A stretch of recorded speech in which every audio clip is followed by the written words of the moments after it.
México subordinado. La subordinación en la etapa neoliberal. Segunda parte. José López Portillo, 1976-1982. El fin del régimen postrevolucionario. Al servicio del gran capital y mal correspondido. Sección 2. Esta es una obra del maestro Alejandro Mora Gallardo. Alfa, junto a sus hermanas, crece como nunca antes lo había logrado la industria regiomontana, ni en los originadores tiempos de don Porfirio, con quien seguían identificados, teniéndolo en el altar de su gran prócer. Y aunque José López Portillo se esforzara por igualarlo, otorgándoles todas las facilidades para que concretasen tan portentoso crecimiento, el negocio no habría de resultar igualmente redondo.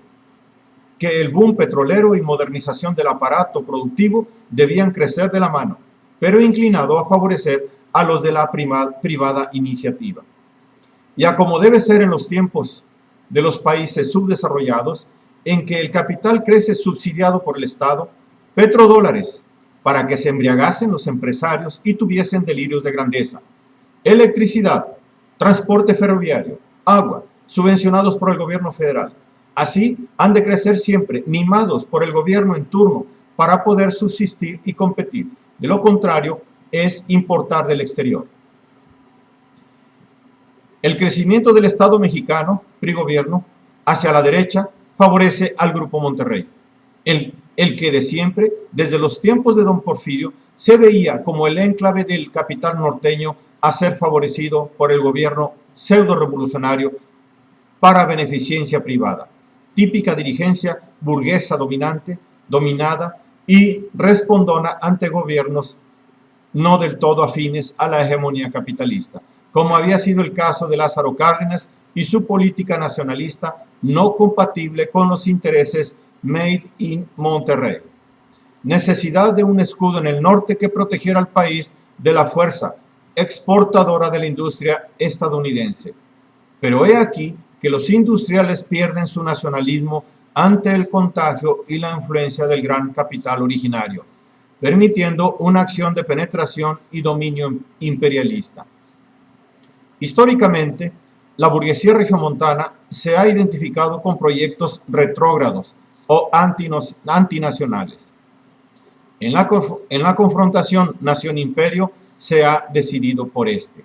Francia en el pasado, Estados Unidos en el presente. La diferencia en uno y otro caso no es para soslayarse, desde luego. Optar por el imperio francés era sumarse al invasor contra la autonomía por la que luchaba la República de los Liberales Reformadores. Pero nada más. Optar por la influencia norteamericana es vincularse orgánicamente a la internacionalización de la economía, proceso liderado por los Estados Unidos. Los monopolios trasvasan por fuerza la economía nacional, donde se han desarrollado y actúan en contra de las tendencias que se oponen internamente a sus efectos desnacionalizadores. En ese sentido, el Grupo Monterrey no deja de ser un puente de los monopolios estadounidenses en su proyección hacia el sur. Por su poder objetivo y por sus tradiciones, el Grupo Monterrey es ya un enclave del capital financiero internacional en México, no cumpliendo así con el fin que el Estado mexicano proteccionista procuraba con su desarrollo. Visa, teniendo participación en 16 bancos estadounidenses, se convierte en exportador de capitales, mientras que Alfa recibe auxilio de capital externo de 14 grandes corporaciones de los propios Estados Unidos, Japón, Canadá y Europa. Tanto el capital que se exporta por la vía financiera como el que regresa a las economías imperialistas en forma de utilidades tiene en este caso un origen común: el plusvalor directo obtenido de la explotación de fuerza de trabajo y los subsidios del Estado. Determinación de relación norte-sur, en la que el Estado mexicano se desvive otorgando condiciones favorables al empresariado, tanto en lo concerniente a la mano de obra, abundante, barata y dócil, con sindicatos liderados por charros muy efectivos en el aborregamiento del proletariado. Por algo sería que los de Monterrey le querían edificar múltiples estatuas a don Fidel Velázquez, sempiterno líder de la Confederación de Trabajadores de México, CTM. Regulando los salarios, subsidiando gastos y costes para que la privada iniciativa se decidiera a invertir, proporcionándole las mejores condiciones, resultando contraproducente el esfuerzo emprendido que los beneficios netos.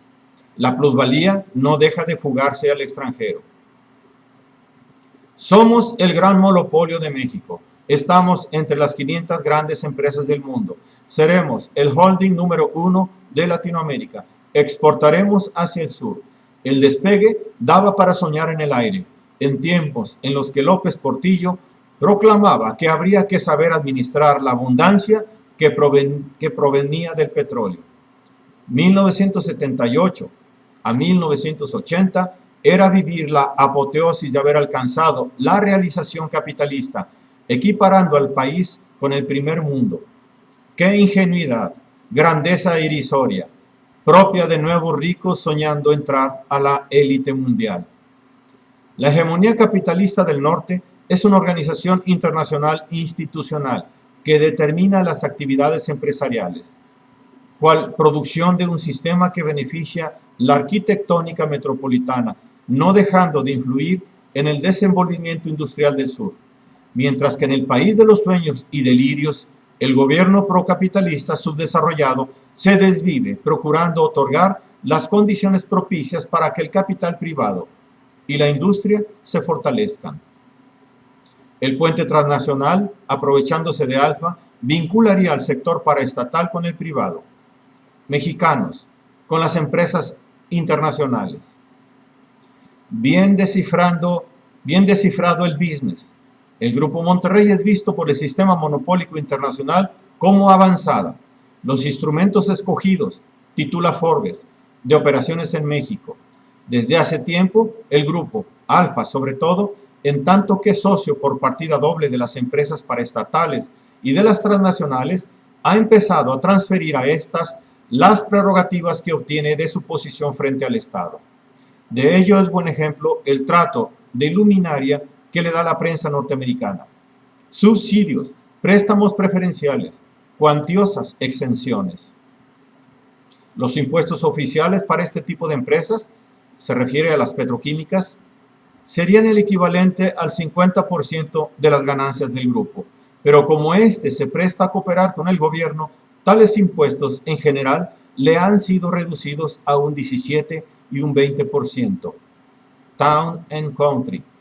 Grandes obras de infraestructura en la línea del puerto industrial de Altamira o de la refinería de Cadereyta. La readecuación de los criterios de explotación de los recursos naturales según sus necesidades.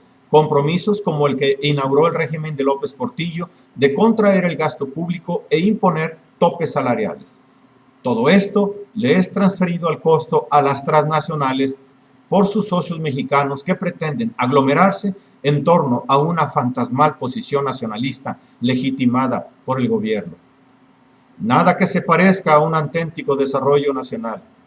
Aquello fue, junto con el capital monopolista del Estado en general, transición hacia el predominio del monopolio externo, vía acumulación de capitales administrados por el Estado, para ser entregados al capitalismo monopolista metropolitano.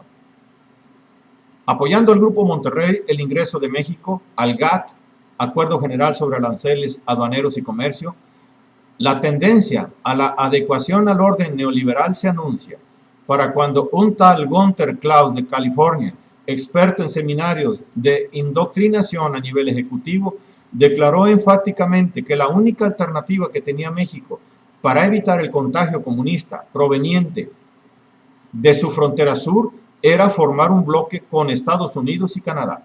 Lejos estaba aún el momento en que Ronald Reagan perfilara esas tesis siniestras. Ahora se pueden calibrar sus alcances desde el acoso de que ya nos hace objeto su puesta en práctica y la lógica de aquellas prédicas. Pues tales directrices programadas por el imperio durante los años 70 pasaban como etapa de transición hacia el neoliberalismo, inaugurado por la etapa Reagan en la Casa Blanca y por de la Madrid Salinas en México. Integración orgánica al nuevo orden internacional, determinado por las relaciones de producción transnacionales, que a México le toque el rol de producción maquila y proveedor de algunas materias primas para construcción, tal era la adecuación en cierne, así anticipada por Fernando Sada, vicepresidente ejecutivo de ALFA.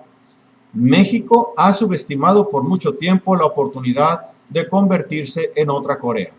Los textiles se convierten cada vez más en productos que no tienen por qué fabricarse en Estados Unidos. Forbes. Lo que Rodolfo Barrera, directivo de Cementos Mexicanos, puede complementar.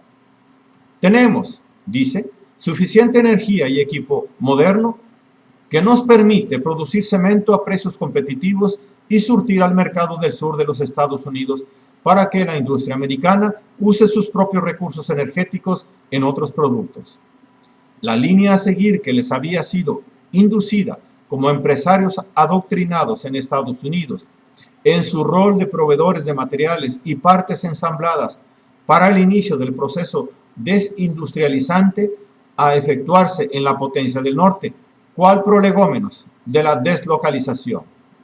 Ante el advenimiento de la sociedad postindustrial que auguraban los ideólogos posmodernos, pero aquel otro orden internacional resultaba más insidioso, no representando para el sur desarrollo industrial alguno, sino mayor subordinación al capital hegemónico, ubicándose como complemento cual filiales de la gran industria norteamericana o, en su defecto, japonesa o alemana.